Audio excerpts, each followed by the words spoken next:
Assalamualaikum warahmatullahi wabarakatuh. Perkenalkan, nama saya Sri Fitrianisa dari kelas 6 SIP 4.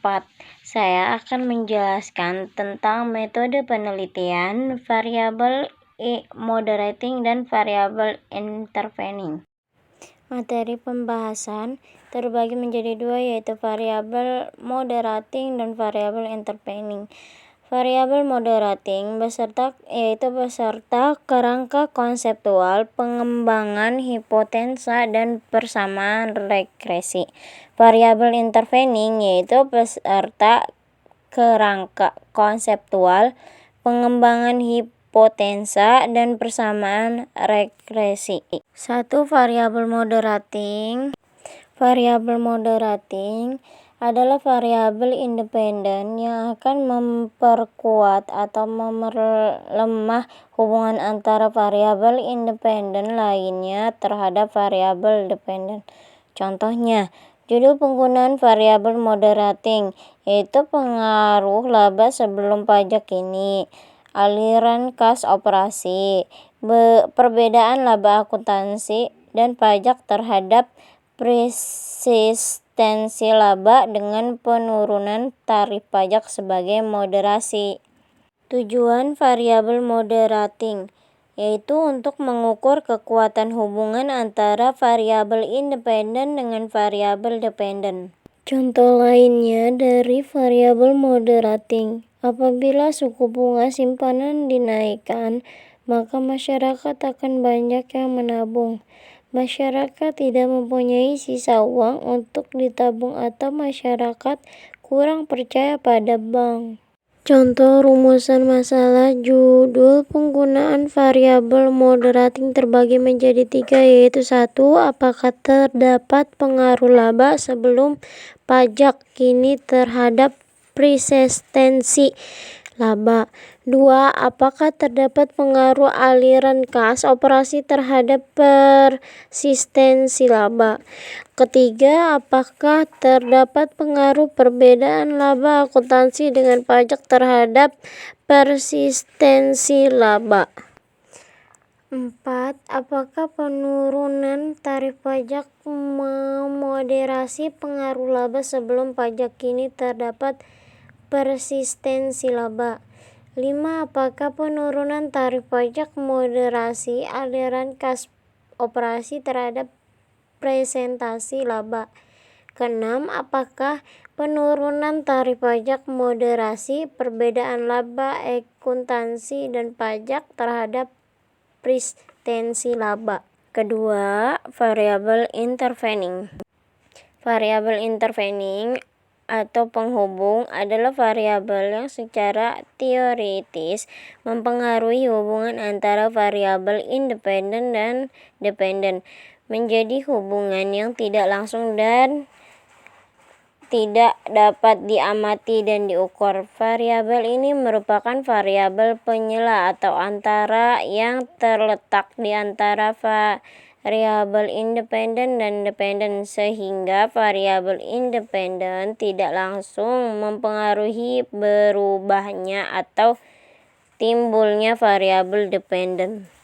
Contoh judul penggunaan variabel intervening yaitu pengaruh generik, strategi, dan corporate governance terhadap sustainable enterprise dengan investment opportunity set sebagai variabel intervening. Analisis pengaruh motivasi kerja terhadap kinerja karyawan dengan kepuasan kerja sebagai variabel intervening pada PT Bank Sentral Asia. Contoh rumusan masalah. Judul penggunaan variabel intervening terbagi menjadi beberapa, yaitu apakah generik, strategi, dan corporate governance berpengaruh terhadap investment opportunity set.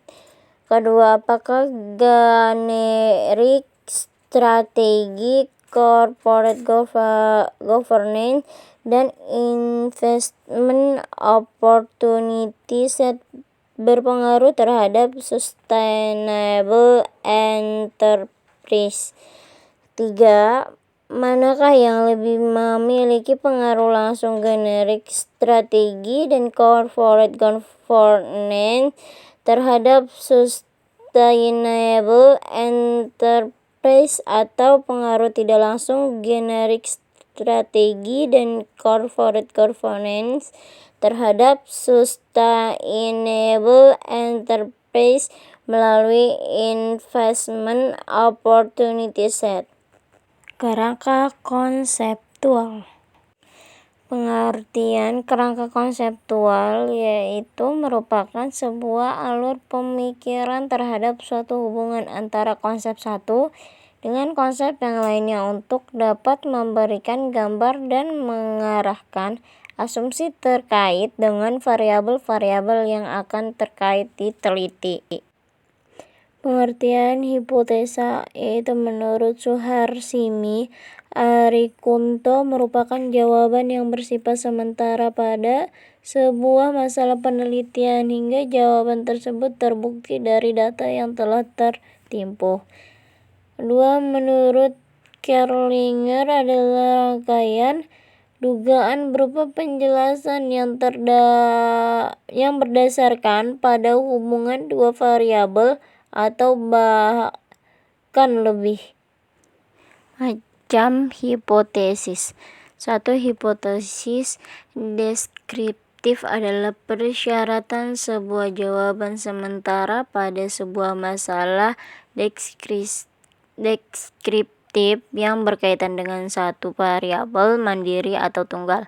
2. Hipotesis komparatif, maka asumsi atau pernyataan sementara pada sebuah rumusan masalah yang mempersoalkan sebuah komparasi atau perbandingan dari variabel penelitian.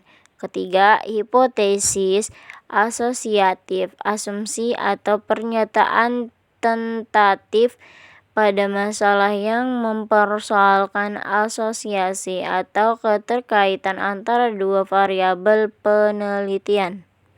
Contoh kerangka konseptual variabel moderating yaitu variabel independen, laba sebelum pajak kini atau LSPK, aliran kas operasi AKO, perbedaan laba akuntansi dan pajak PLA. Variabel kontrol itu ada ROA, size, leverage, rename. Variabel dependen yaitu persistensi laba atau PL. Variabel moderasi yaitu penurunan tarif pajak atau PTP. Pengembangan hipotesa dari contoh variabel moderating. 1. Terdapat pengaruh positif laba sebelum pajak kini terhadap persistensi laba. 2. Terdapat pengaruh positif aliran kas operasi terhadap persistensi laba. 3. Terdapat pengaruh positif perbedaan laba akuntansi dan pajak terhadap persistensi laba.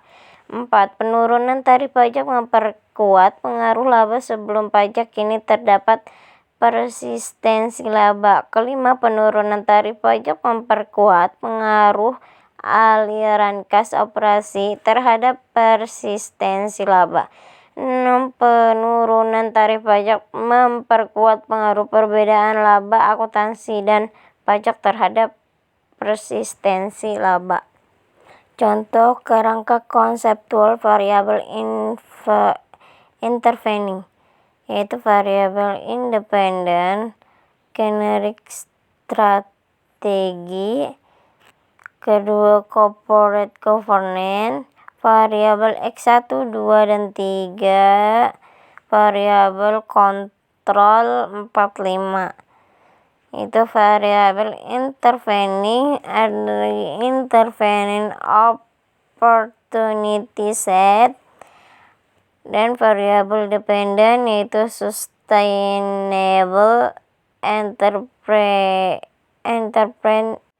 pengembangan hipotesa dari contoh variabel intervening, yaitu 1. Terdapat pengaruh positif generik strategi terhadap investment opportunity set. Kedua, terdapat pengaruh positif corporate governance terhadap investment opportunity set. 3. Terdapat pengaruh positif generik strategi terhadap sustainable enterprise. Keempat, terdapat pengaruh positif corporate governance terhadap sustainable enterprise. 5. Terdapat pengaruh positif investment opportunity set terhadap sustainable enterprise. Pengertian regresi linier merupakan suatu persamaan yang menerapkan atau menjelaskan hubungan antara variabel bebas dan variabel tak bebas. Persamaan regresi dapat digunakan untuk memprediksi atau mengestimasi nilai dari variabel tak bebas berdasarkan informasi dari variabel bebas. Sekian materi yang telah saya sampaikan, kurang lebihnya mohon maaf. Wabillahi taufiq wal hidayah. Assalamualaikum warahmatullahi wabarakatuh.